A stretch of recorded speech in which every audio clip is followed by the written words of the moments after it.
하나님 말씀은 열왕기상 16장 7절에서 14절까지입니다. 우리 같이 함께 읽겠습니다. 여호와의 말씀이 하나니의 아들 선지자 예후에게도 임하사 바사와 그의 집을 꾸짖으심은 그가 여로보암의 집과 같이 여호와 보시기에 모든 악을 행하며 그의 손의 행위로 여호와를 노엽게 하였음이며 또 그의 집을 쳤음이더라. 유다의 왕 아사왕 제26년에 바사의 아들 엘라가 디르사에서 이스라엘의 왕이 되어 2년 동안 그 왕위에 있으니라. 엘라가 디르사에 있어 왕국 맡은 자 아르사의 집에서 마시고 취할 때에 그 신하 곧 병거 절반을 통솔한 지휘관 시므리가 왕을 모반하여 시므리가 들어가서 그를 쳐 죽이고 그를 대신하여 왕이 되니 곧 유다의 아사왕 제27년이라. 시므리가 왕이 되어 왕위에 오를 때에 바사의 온 집안 사람들을 죽이되 남자는 그의 친족이든지 그의 친구든지 한 사람도 남기지 아니하고 바사의 온 집을 멸하였는데 선지자 예후를 통하여 바사를 꾸짖어 하신 여호와의 말씀같이 되었으니 이는 바사의 모든 죄와 그의 아들 엘라의 죄 때문이라. 그들이 범죄하고 또 이스라엘에게 범죄하게 하여 그들의 헛된 것들로 이스라엘의 하나님 여호와를 노하시게 하였더라. 엘라의 남은 사적과 행한 모든 일은 이스라엘 왕 역대지략에 기록되지 아니하였느냐. 아멘. 어떻게 이렇게 똑같은 역사가 계속 반복되는지 참 의아하지 않을 수 없습니다. 이 바사, 여로보암 집을 멸문시켰던 바사, 이 바사가 바사를 또 하나님께서 예후를 통해서 꾸짖으십니다. 그것은 바로 그가 여로보암 집과 하나도 다르지 않았기 때문이었다라고 이야기합니다. 그런데 이렇게 꾸짖으시고 또 그 집을 치시고 하는 이러한 일들은 하나님의 사랑에 기초합니다. 우리들은 벌써 이렇게 이런 본문을 딱 대하면 악하구나, 심판받을 수밖에 없었구나, 이렇게 판단을 하게 됩니다만 성경에서 나타나는 이러한 모든 심판과 또 이런 모든 꾸짖음은 하나님의 사랑에 기초하고 있는 것이기 때문에 그것은 돌이키기를 원하시는 하나님의 뜻을 전하고 있습니다. 그래서 항상 하나님의 심판으로 공의가 나타날 때 거기에는 사랑이 동시에 나타납니다. 또 하나님의 사랑이 나타날 때는 또한 거기에 동시에 하나님의 공의가 나타납니다. 그래서 하나님의 공의와 사랑은 항상 함께 일치합니다. 그에 반해서 우리들은 정반대이죠. 그래서 보통은 사랑은 판결을 굽게 하고 또 그런 구분 판단이 사랑을 의미하기도 합니다. 그런데 하나님의 사랑과 하나님의 공의는 그렇게 모순적이지 않고 항상 같이 나타납니다. 지금 계속해서 일어나는 이런 왕조들의 흥망성쇠, 거기에는 끊임없는 하나님의 간섭이 있고 하나님이 선지자를 보내셔서 그들의 잘못을 깨우치도록 꾸짖으십니다. 거기에 순종하지 않고 계속 고집스럽게 그 악을 행하였을 때 하나님께서 징계를 하십니다. 그것이 집을 쳤다라고 하는 것이죠. 이 과정들을 통해서 하나님은 항상 돌이키기를 원하십니다. 그런데 그렇게 그 뒤에 이제 바사가 죽고 그 아들 아사가 이제는 엘라가 왕위를 계승하는데 이 엘라 또한 1년 남짓 채 2년을 채우지 못하고 처참한 죽음을 당하게 되는 것을 보게 됩니다. 왜냐하면 26년에 왕에 올라서 27년에 시므리의 반란으로 죽게 되기 때문이죠.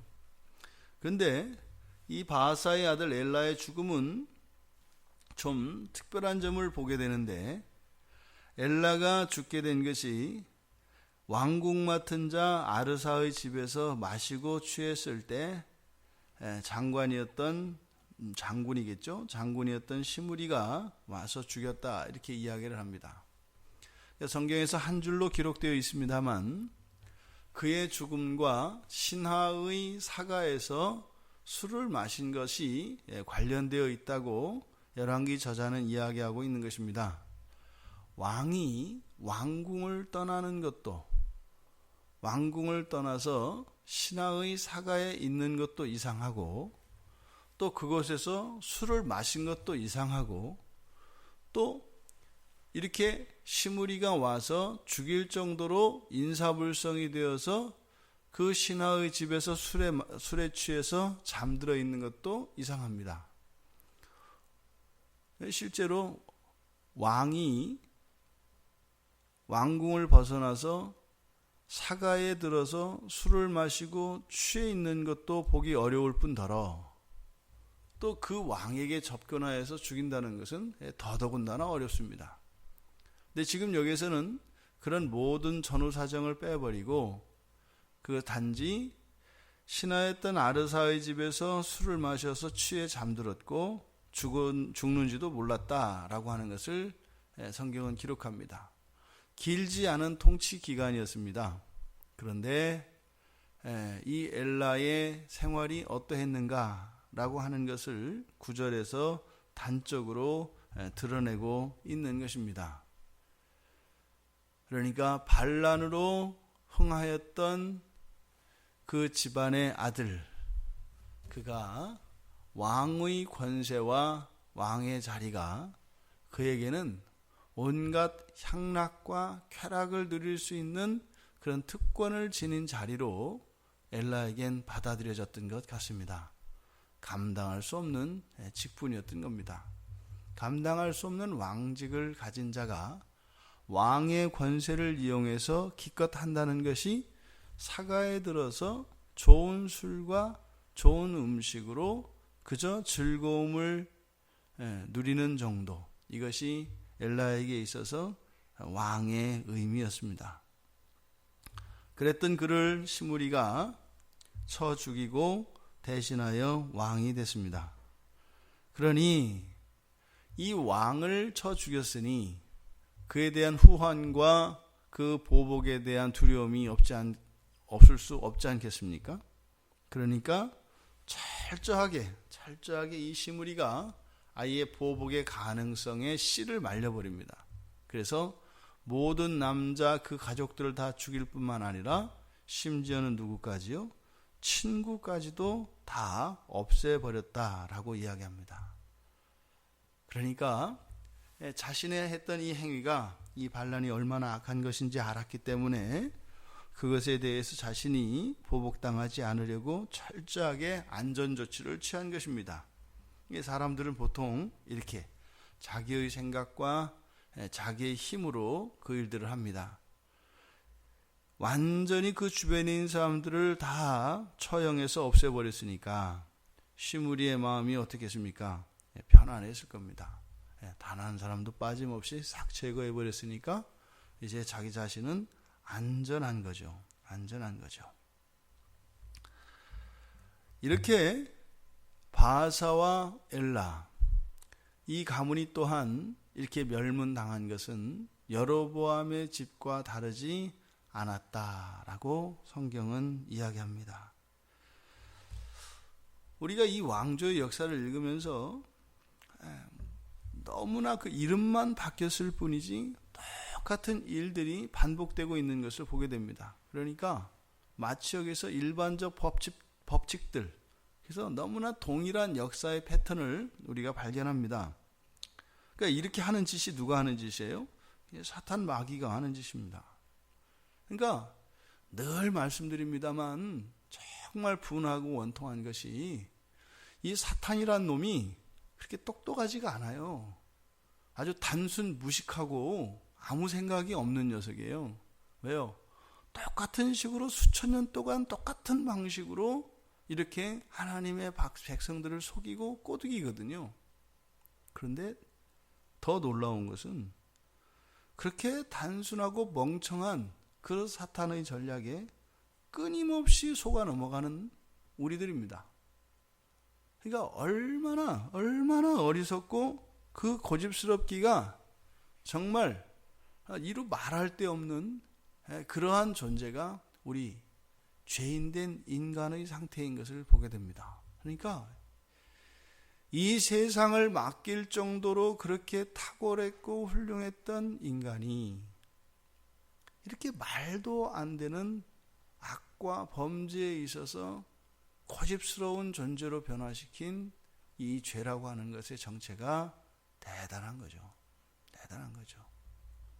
그러니까 사탄 마귀의 권세가 두려운 것이 아니라 이 사탄 마귀의 무기인 이 죄가 바로 우리 인간들에게 하나님이 주신 그 능력과 그 역량들을 잘못 이용하게 하는 그것이 아주 주요하게 작용하는 겁니다. 그러니까 사탄이 부리는 힘의 권세의 근거는 우리 인간에게 주신 하나님이 인간에게 주신 인간의 능력입니다. 그러니까 그것을 속여서 자기의 힘으로 자기 스스로를 망하게 하는 이것이 사탄의 전략입니다. 그래서 죄 가운데에서 여전히 죄성을 가지고 살아가는 우리들이 성경을 절대적으로 의지할 수밖에 없는 것입니다. 그러니까요, 성경 말씀만 의지하고 살아간다면 우리가 속고 싶어도 속을 수가 없습니다. 성경 말씀만 따라 산다면 이렇게 억울하고 원통하며 이렇게 분한 일을 우리가 경험할 필요가 없다는 겁니다. 이 성경은 성령께서 역사하시는 강력한 은혜의 유일한 수단입니다. 그래서 이 성경만이 이 땅을 살아가는 우리 그리스도인들의 힘의 원천이 됩니다. 오늘 하루 우리들의 삶이 그렇게 되길 원합니다. 어렵지 않습니다. 성경을 통해서 주신 하나님의 성품과 또한 하나님이 우리와 함께 하시며 도우실 일들을 의지하고 또 성경이 우리들에게 가르쳐주는 인간의 무모함과 그 어리석음과 광기가 나를 이끌 수 있다라고 하는 사실, 그리고 내 마음속에서 일어나는 이런 정동들과 이러한 생각들이 나의 참된 나의 의지와 생각과는 전혀 무관한 것이라고 하는 것을 깨닫고 그저 힘을 빼고 돌이키면 됩니다. 우리가 하루를 생활할 때 어떠한 일들을 결정하게 되고 어떠한 것들을 우리가 고민을 합니다. 최소한 설교 몇 편을 들었고 성경을 읽었고 기본적인 예수 그리스도에 대한 지식만 있다면 예수님이 원하시는 것이 무엇일까라고 스스로 자문해 보면 어떤 생각과 어떤 판단과 어떤 결정을 해야 되는지 우리가 알 수 있습니다. 근데 우리 스스로에게 그 질문을 하지 않습니다. 예수님이라면 어떻게 생각하실까? 예수님이라면 어떤 결정을 하시고 예수님이라면 어떻게 행동을 하실까? 죄의 속임에서 벗어나 하나님의 말씀의 길을 따라 우리 주님의 은혜를 누릴 수 있는 이 한날이 되기를 바랍니다. 오늘 하루의 삶 속에 물어봅시다. 우리 스스로에게 자꾸 물어봅시다. 예수님이 원하시는 것이 무엇일까? 예수님이라면 어떻게 생각하셨을까? 예수님이라면 어떻게 판단하고 어떻게 결정하고 어떻게 행동하셨을까? 그러면 성령께서 그 질문에 답해 주시고 우리들의 하루의 삶을 온전한 삶으로 이끌어 주실 줄 믿습니다. 그렇게 하나님의 인도하심과 은혜에 대한 고백이 넘치는 이 한 날이 되시기를 주님의 이름으로 축원합니다.